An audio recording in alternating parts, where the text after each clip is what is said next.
So people watch my videos and they come on my channel to comment, and they always come with the same arguments about Jew and Gentile. So I want to go a little bit over some verses to explain what Paul was actually talking about.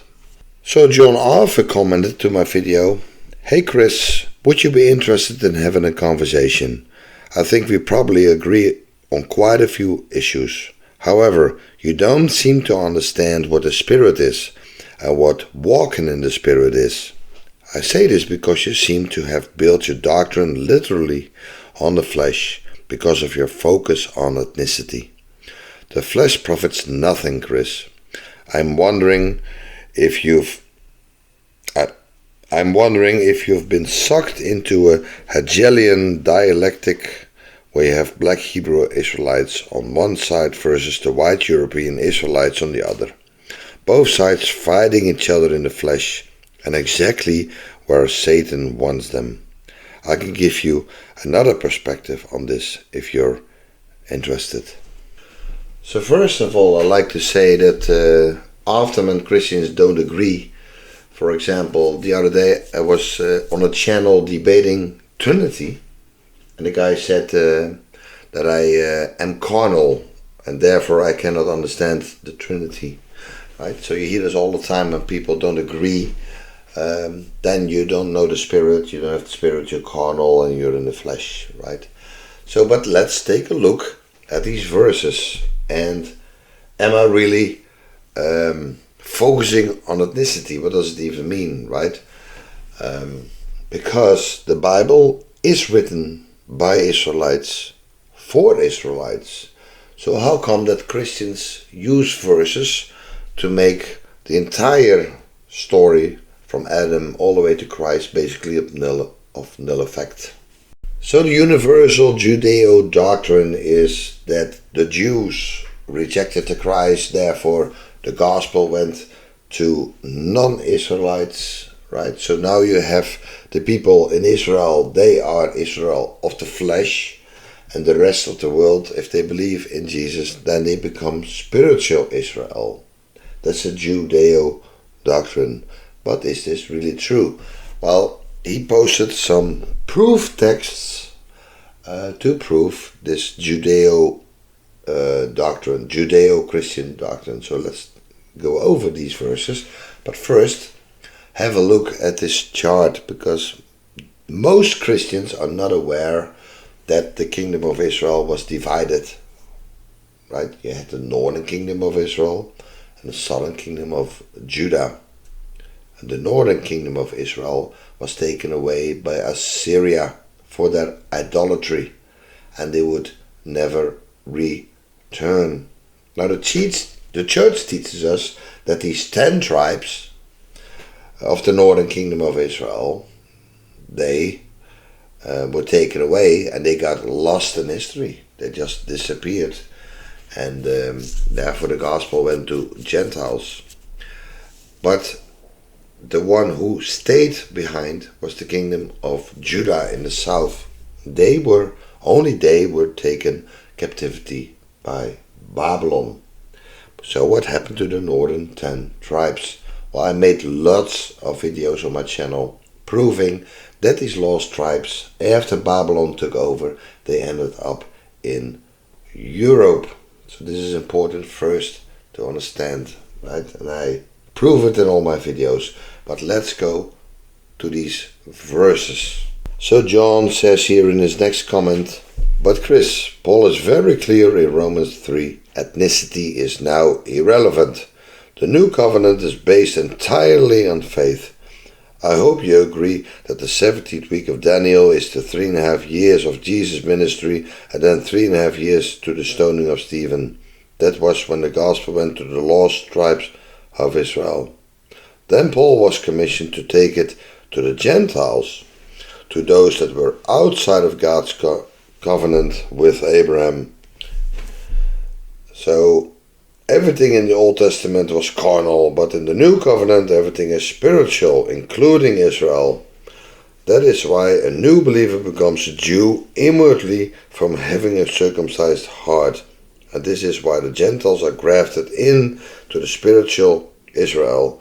The new covenant was for Israel and Judah, but the kingdom was then opened up to all, irrespective of ethnicity. That is why Paul writes there is no difference between Jew and Gentile. So we see that this man is into the Judeo-Christianity doctrines, and there is a lot of mistranslations, misinterpretations, misunderstanding, and also a lot of assumptions and adding, right? So let's go over what he says, right? He says Jesus and Stephen, they went to the lost tribes of Israel, and then the gospel went to the Gentiles. First of all, Stephen and Jesus, when Stephen was stoned, they were still in Judah, right? So by then the gospel was not preached to the to the lost tribes, right?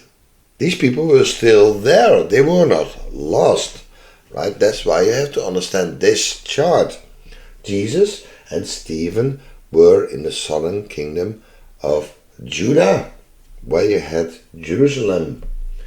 And the lost tribes, those were the northern tribes of Israel, and they were long since gone after they were taken away by Assyria. Then he talks about the Gentiles who were outside of God's covenant with Abraham. This is also a misunderstanding. The Gentiles in Greek nations, ethnos, it's talking about the lost tribes, and I prove it over and over again on my channel. But Paul was writing to the lost tribes, right? And they no longer were in God's covenant because they were covenant breakers. Paul called the people in Rome covenant breakers. God divorced them, right? So these were not non-Israelites, right? These Gentiles were Hellenized Greeks. They were called Greeks because they no longer had the law, right? They took their idolatry with them into Europe, and we see that in Europe there was a lot of idolatry, right? In Greece, in Rome, all over Europe, right? And then he talks about the old covenant was carnal and the new covenant is spiritual. The old covenant was the written law. In the new covenant, what was meant for Judah and Israel is written in our hearts. No longer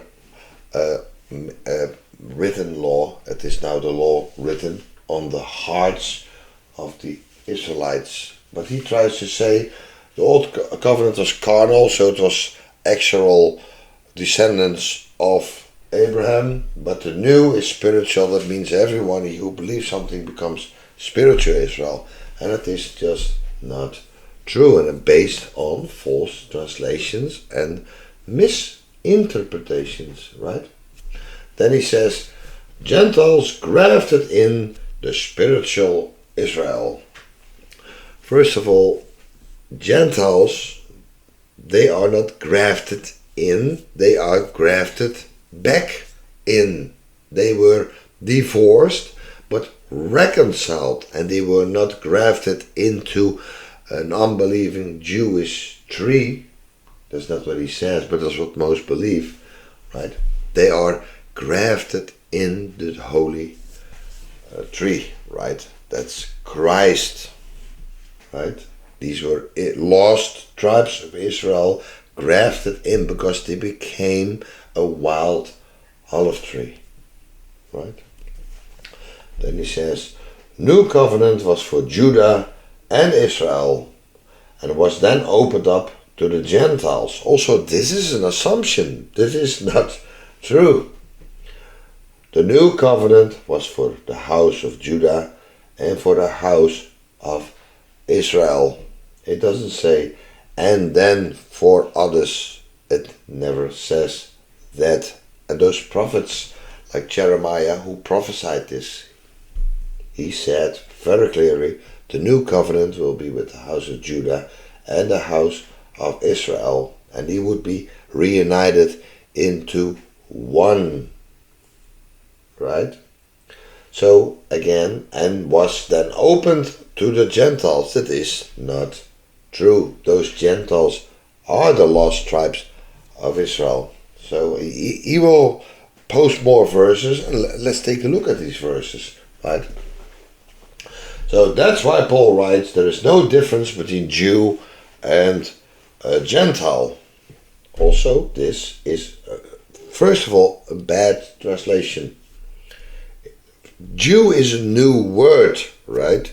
And it's used, we know now as today, are not Israelites, but they call themselves Jews. What is it talking about in Greek Ludeos? It's about a Judean Israelites who were still in the southern kingdom of Judah, who still had the law, and the lost tribes called the Greeks or the nations, right, translated as Gentiles, they no longer had the law. But these law-keeping Judeans, they thought that the Gentiles, the lost tribes, could only be reconciled and saved if they returned to the law of Moses. And Paul said, no, you are all under sin, whether you have the law or they no longer had the law, all under sin. But everybody is saved by grace through faith. Therefore, in Christ, there is no difference between a Judean and the ethnos, the lost tribes.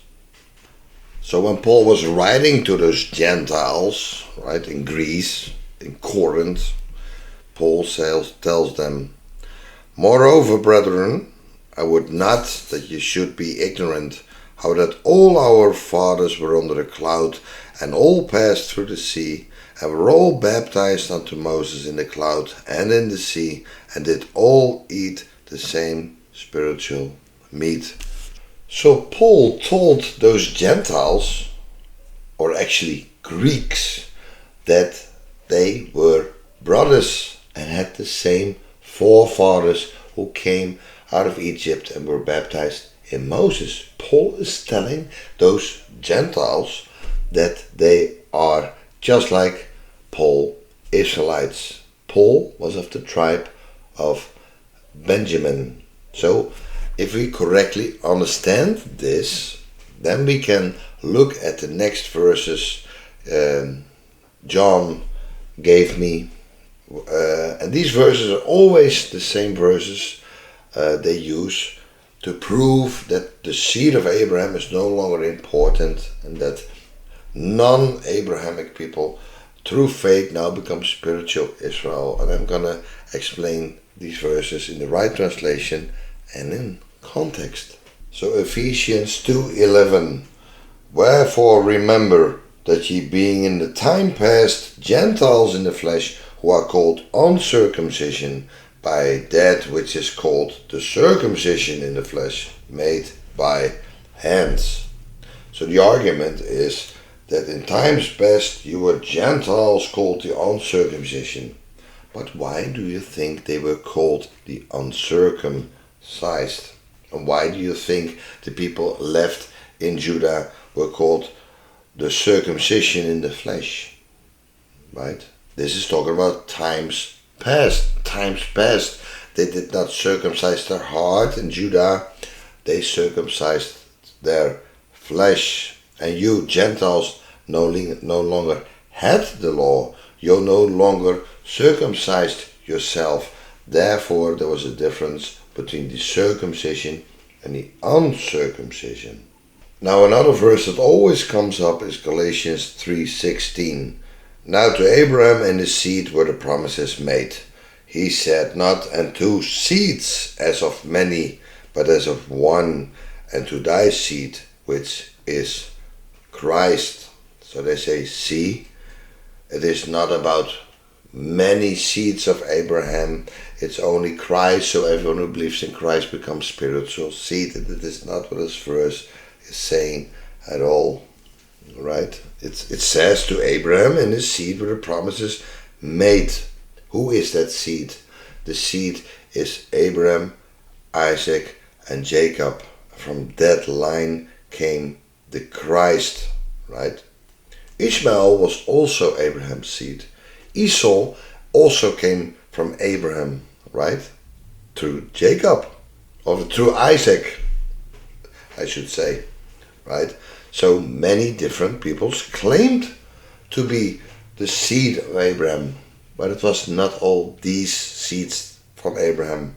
There's only one seed that came according to the promise, and that was Christ, and he came from Abraham to Isaac to Jacob, all the way to Christ.